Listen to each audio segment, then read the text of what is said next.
What up, y'all? It's your boy FINESSE, back at it with another TDF perspective. It's to I hope die. you guys are having a blessed day. Today I want to discuss some of the issues a lot of us so-called black men need to be aware of when we're in the workplace.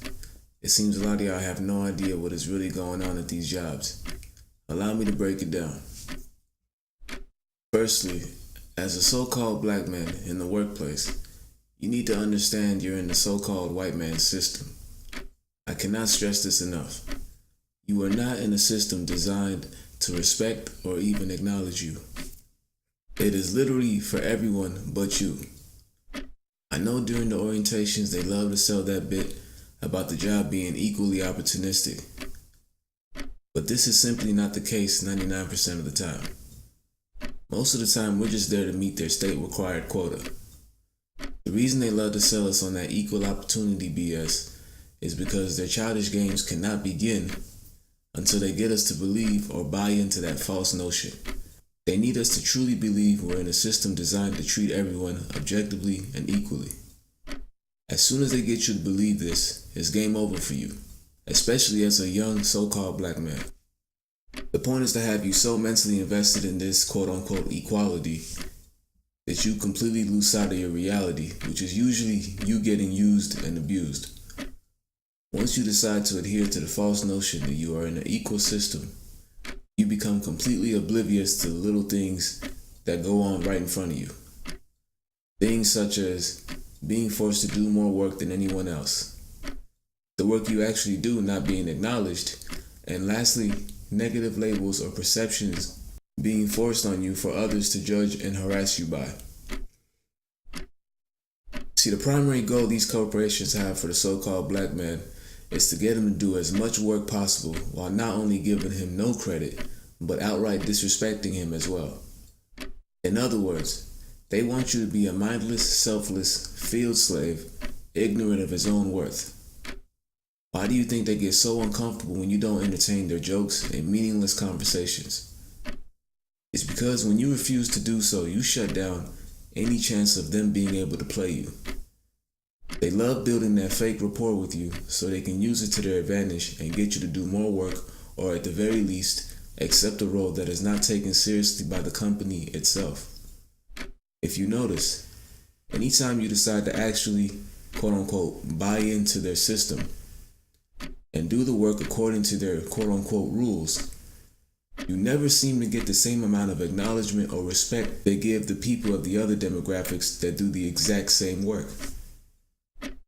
As a so-called black man, you will literally walk on eggshells trying to follow every single rule by the book.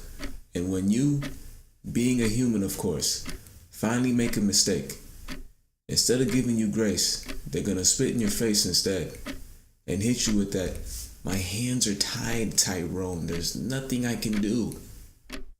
Meanwhile, Susan, Jimmy, Kelly, Johnny, and Timmy have been doing so much worse than you and haven't even gotten slaps on the wrist. However, when you finally make an error, they just have to let you go because of how strict their policy allegedly is. So this raises some questions. As a so-called black man, if your work is not going to be acknowledged nor respected in the so-called white man's workplace, then what is the point in overworking yourself to help him meet his bottom line? It's not like you're doing God's work. If the managers that work so hard to build a rapport with you are not going to step in on your behalf when things hit the fan for you, what is the point of engaging in non-work related conversations with them? Is this not an empty investment? What is the point in doing extra work and not receiving extra pay? The answer to all these questions is simple. There is no point. That is why it is imperative that when you are working for these companies, you finesse them, deftly and tirelessly. Either you finesse them or they finesse you, period. So let's break it down.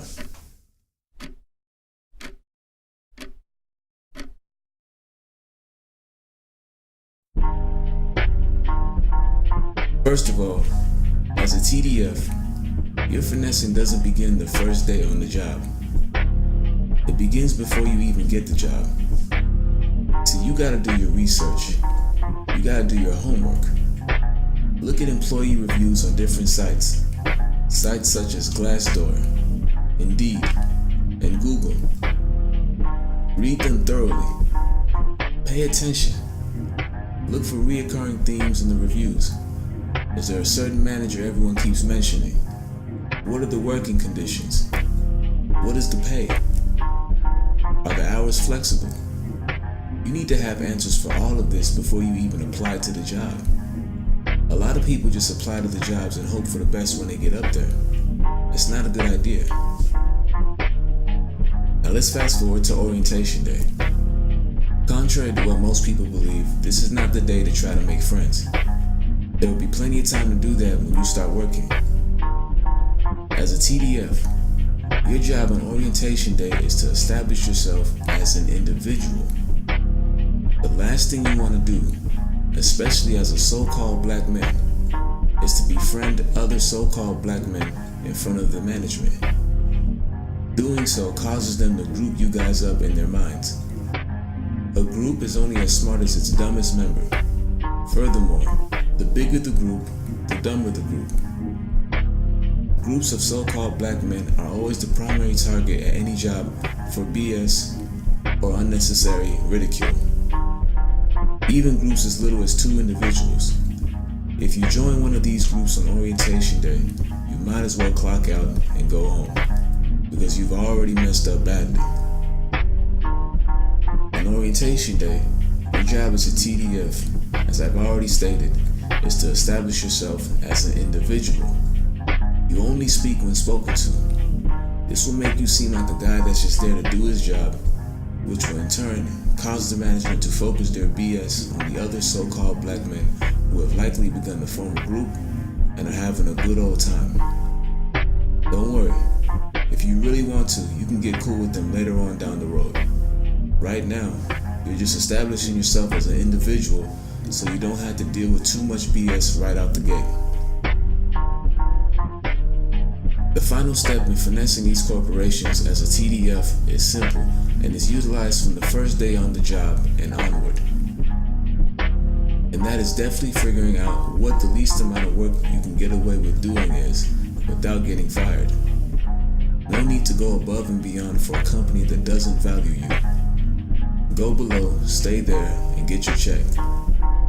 See, since you have established yourself as an individual so-called black man, as opposed to a member of a group of so-called black men, you should have ample time to figure this out since you're technically off the radar. Figure out what the least amount of work you can get away with doing is, and make that your baseline of work. Now the energy you conserve at the end of every shift can be used for things actually worth your time. So in conclusion, the 3 steps to finessing any job as a TDF are as follows. Step 1, do some background research on the job. Step 2, avoid becoming a part of a group and establish yourself as an individual.